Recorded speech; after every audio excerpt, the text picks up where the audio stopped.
Hello everyone, this is Kian from Reaper Rocker. Welcome to Tales from the Underground.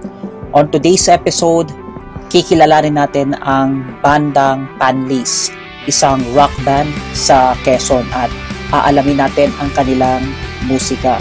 So if you're excited to watch this video, don't forget to subscribe to my channel and follow my social media accounts. Let's go!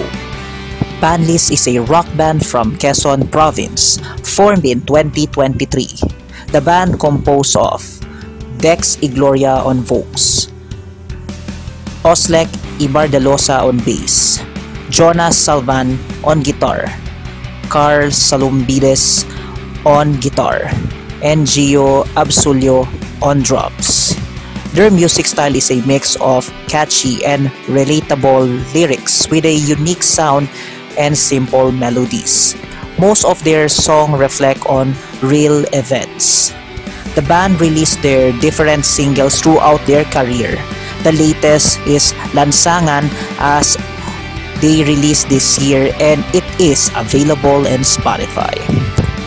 So nakilala ko ang bandang Panlis sa event ng Musika Patiran last May sa No Exit at isa sila sa mga guest bands na na-invite namin. Doon ko nakilala ang kanilang music at talagang na-entertain ako.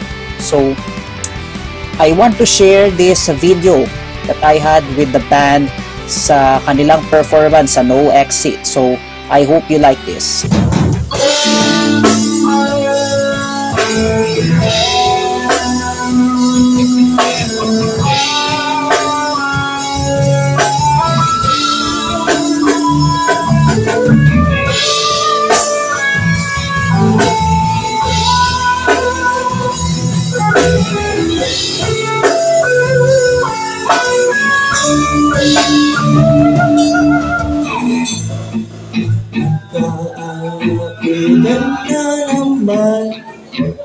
Ang samahan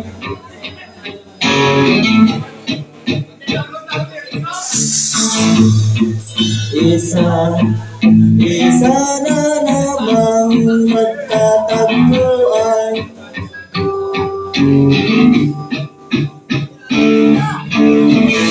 Sa isang nabesara barkada,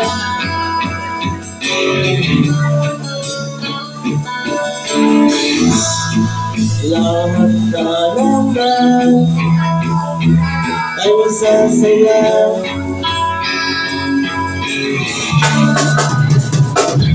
Libo-libo na naman istorya ang naman ang masaya. Tropa-tropa, sama-sama, nagkakaisa sa bawat istorya. Ang tamagan nandito na, hindi nawawalan ng pag-imabuga. Tropa-tropa,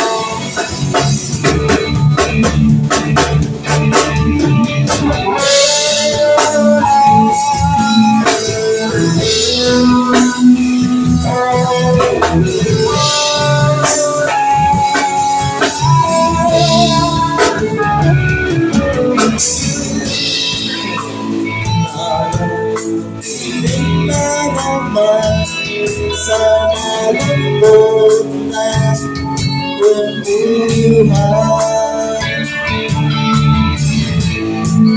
hindi nawawalan ng konting iyakan.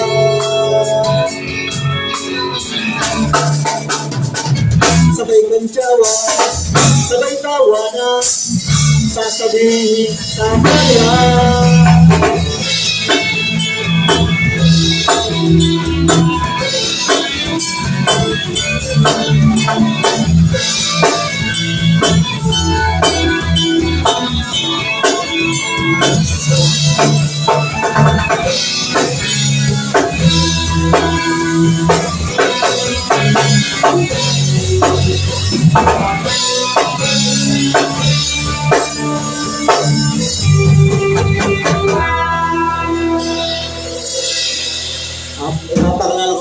aking mga kabanda.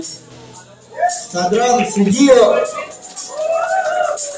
Sa bass, Osle. Sa gitara, Jonas.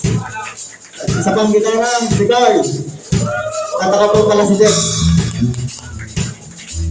Kami nga po pala galing pa sa Quezon Province. Hindi ka makakalap.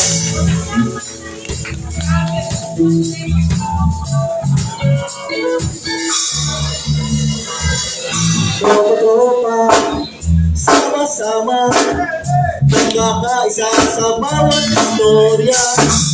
Pagdamaga, nag-inuman, hindi mawawala ng pagkakultura. Tropa, sama-sama, nagkakaisa sa bawat istorya. Pagdamaga, nag-inuman, hindi mawawala ng pagkakultura. Pagdamaga, sama-sama, nagkakaisa sa bawat istorya. Pagdamaga, nag-inuman, hindi mawawala ng pagkakultura.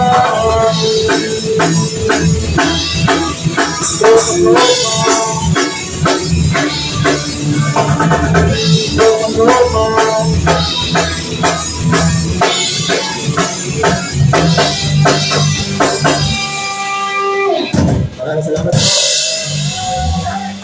And that was Panlis performance. So, ano ang masasabi ko sa kanilang performance? So, when I heard this track, talagang it reminds me yung mga tunog kalye days, yung mga 90s rock music. At it kind of reminds me dun sa music ng Shackle. At talagang solid. It has a retro vibes, especially dun sa vocal style ni Dex. Kaya shoutout sa iyo, Dex, napakagaling nung atake mo, and talagang it fits well dun sa kanta. At yung sa mga ibang members din, ang galing nung presentation nila ng mga instruments. Talagang totally rock nung music, kaya solid. At yung mga original ng music ay talagang maganda. Kaya naman suportahan natin tong banda na to at i-check out nyo ang kanilang music sa streaming platform sa Spotify. Marami silang kanta at talagang napaka-solid. Kung gusto nyo ng mga trip ng 90s o yung talagang tunog kalye na hanapan, then check out nyo ang Panlis. Let's check out the mosh spots that we could visit for the following days.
Alright, so that was all for the video for today, and let me know in the comment sections anong masasabi nyo sa bandang Panlis.